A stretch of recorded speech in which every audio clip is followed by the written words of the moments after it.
Yo YouTube, what's up? I'm Tim, he's KJ, this is The Real Sports Talk. You can follow me on Twitter at CashKelly_TRST.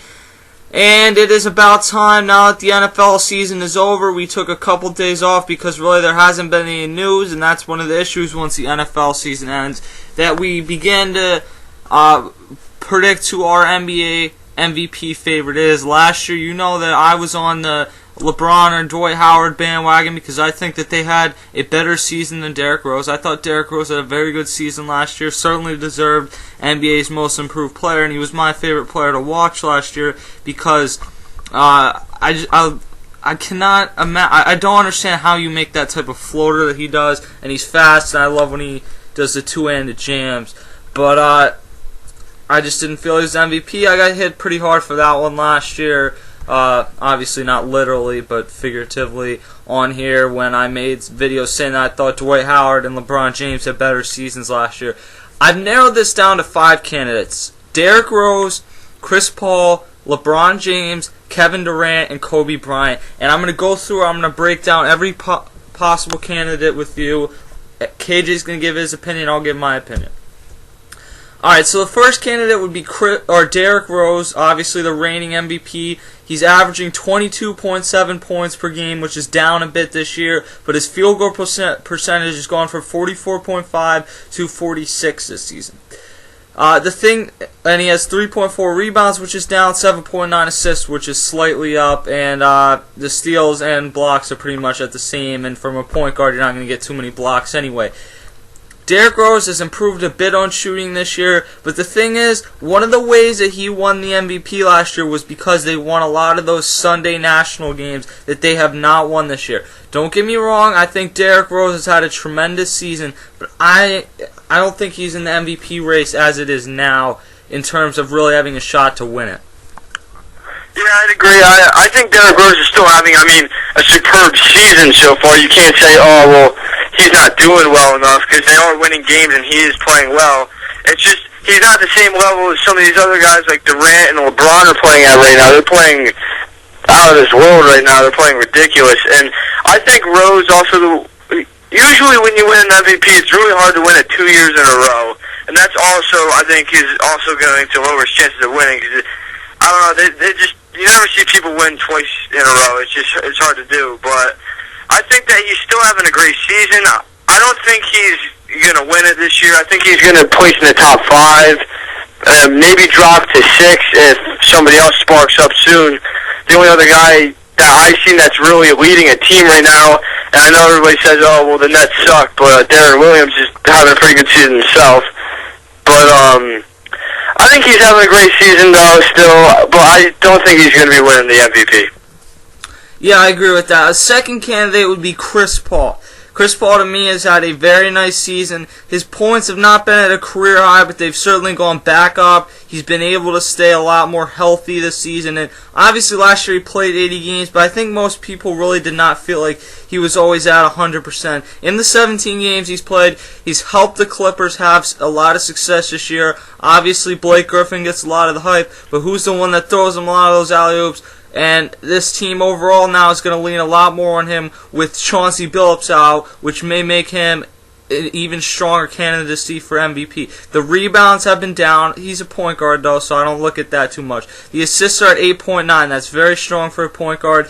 And the thing that I've always said about him, and why I've said he's a better point guard than Derrick Rose and Darren Williams and Rajon Rondo, is because he's a very efficient player when he's healthy. And he's shooting at 51.5%. That is incredible for a point guard. The years Allen Iverson won the MVP, this guy was shooting at 43%. Derrick Rose shot at 44% last year. So he's so efficient, and he's an incredible distributor. That being said, I think he's helped turn them around. But in the end, we don't normally see point guards win the MVP.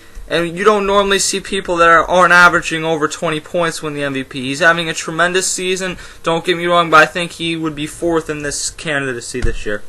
Yeah, I agree with you, Tim. I think he comes in 4th this year, too. I think he's having a great season, and like you said, he's a point guard. He can't really get rebounds. It's his size. Come on. He's not going to get those rebounds like Dwight and LeBron are going to get because they're 6'8 plus. So you can't look at that. And he's shooting tremendous percentage. He's shooting better than the other MVP point guard winners in the past. He's made that team into a team that people want to watch, and that's the thing. I know everybody saw the dunks from Blake Griffin last year, and they said that's why basically everybody watched. But now they watch because they're winning, and also for Blake. I mean, but CP is doing great, and I think he's having a great season. But I think he's going to come in fourth this year. All right, now the next three I think are the legit candidates. I'm not going to do these guys in any order. We'll start with LeBron James, a guy who, what needs to be said? He's LeBron James. He's played 24 games this season. In those 24, he has Miami as the second best team in the Eastern Conference, I believe, behind the Chicago Bulls. By the way, Sixers number 2. He is shooting an incredible. I mean, this guy shot 41% in his rookie season, 42 if you round up. He's shooting almost 56% this season. That is unheard of. And one of the reasons he's able to do that is because his outside jumper will take a few dribbles, he'll just step back, and he'll just drain that shot every single time. And that's something I've really noticed that he's improved on over the years. The points at 29 points per game are almost at a career high. He's averaged over 30 a few times in his career, but he wasn't as efficient in those years. He shot lower percentages. He didn't get as many assists. 6.8 assists is incredible for a guy who technically plays small forward. He basically can play every position. He rotates. Obviously, he does have the ball in his hands sometimes, but you got Mario Chalmers on that team, and who is the point guard. He's done a very good job throughout his career on the assists, and the assists have gone down because you've had guys like Wade and Bosh having to have the ball in their hands. But without Dwayne Wade this season, that is what has made LeBron such a strong candidate, is Wade has not been there, and when he's been there, he has not had nearly as good a season as we are used to seeing him have. The blocks, or the rebounds for LeBron have been up at 8.3, and I think that when you talk about his defense, it has been one of the best in the league for the past few years, and his post game has really helped him out this year. The clutch factor, you're not going to tell me that LeBron is the most clutch player in the NBA, but when you have the numbers he has, you're putting your team in a pretty damn good chance to be successful. Yeah, I agree, and the 56% thing, and anybody who shoots over 50% is shooting pretty damn ridiculous, I'd have to say. And 56 is just, it is out of this world. You never see it. You don't see it often. And the amount of assists he gets per game at his position, like you said, he rotates. He can basically play anywhere on the floor. It's ridiculous. But the thing that I agree with you, the fact that Dwayne Wade hasn't been here, hasn't been healthy, he hasn't been playing like Dwayne Wade, the Dwayne Wade we know. And then the fact that Chris Bosh has actually stepped up has helped him too, because in a sense, you have to play Bosh, you have to play these other guys, because this Miami team looks more like a team this year, not just a bunch of great athletes who can make some shots here and there and do some fantastic dunks, but they look like a team, and that helps LeBron in a sense that his team's good around him, so it makes him better and he makes the team better. I think that he is the most valuable player so far this year. I think he's made this team into a real team, a real contender, somebody who you don't want to play at any point in the season. So I think that LeBron's been ridiculous this year. But like you said, it's LeBron. It's almost like we expect it from him now. Yeah, and the thing about LeBron this year is that he's made it his team. A lot of people question whose team it was. When it's LeBron's team is when this team has the most success. That's something I've realized, and that is a factor that's certainly going to help. Let's go to Kobe Bryant, who is averaging 29.3 points per game. And I'm not trying to take away from Kobe Bryant, but when LeBron James is averaging the same amount of points as you, his team has a better record, and he has more rebounds than you. Kobe's averaging 5.8. That's not bad, but he's not averaging as many as LeBron, and 5.4 assists. But he's shooting almost 10 percentage points lower than LeBron James. He's not as efficient. He was 1 for 10 in the fourth quarter the other night against my Sixers, and some of the shots he takes, if I was a Lakers fan, I'd pull my hair out. He's an all-time great player. I think one of the top 15. Some people think higher than that. Certainly not top 5 for anyone that thinks that. Kobe Bryant is having a damn good year, and he did have that stretch of 40-point games. But what you have to realize is that if you're going to tell me LeBron doesn't make these shots late in the game, Kobe Bryant hasn't necessarily done that this year either. While he has done it earlier at some points in his career, and some of that's just reputation, his defense is good, but it's not as good as LeBron James has been. And I think he's meant a ton to a Lakers team that has less talent, but he's not the MVP in my mind.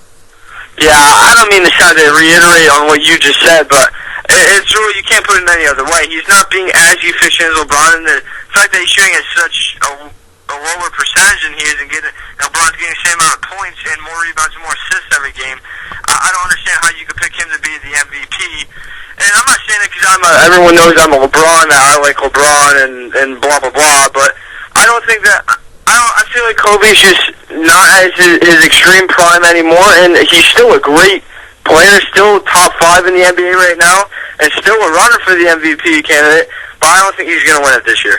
Alright, now looking at Kevin Durant, we kind of got to make this quick because we're coming up against a time limit here. But Kevin Durant this season, one of the things that was a knock on him throughout his career was that he was only a scorer. Well, he isn't scoring as many as LeBron and Kobe this year. He is shooting at 50%, which is really good. I think he's the best overall scorer in the NBA, 27.3 points per game. He doesn't take quite as many shots as LeBron or Kobe. And he does have a very young team that you like to watch a lot. The rebound-wise, he's averaging 8.4 rebounds a game, which is actually more than LeBron James. So he's doing a very good job in that part. The assists are at 3.4, and he's turning the ball over less than LeBron James this year. I think you can make a very good case that Kevin Durant is the MVP right now. I think that the thing that separates them is that Kevin Durant is not quite as good a defender as LeBron James. But right now, if I had to vote, I really would have a tough time picking between Durant and LeBron. Yeah, I agree, and the fact that Durant is having such a great season and his team's starting to click too really helps him. I'd say if there was a guy to contest with LeBron for that 1-2 spot, it would definitely be Durant. And really, you can make an argument for either of them, but they're both great players having great seasons. All these guys are having great seasons, but my 1-2 would definitely be LeBron and Durant. Yeah, and if it comes down to the two, I think Durant will win it because a lot more people are fans of Durant because of the whole people still can't get over the decision and everything like that. So, leave us your thoughts on who the MVP is. I'm Tim, he's KJ, #Deuces.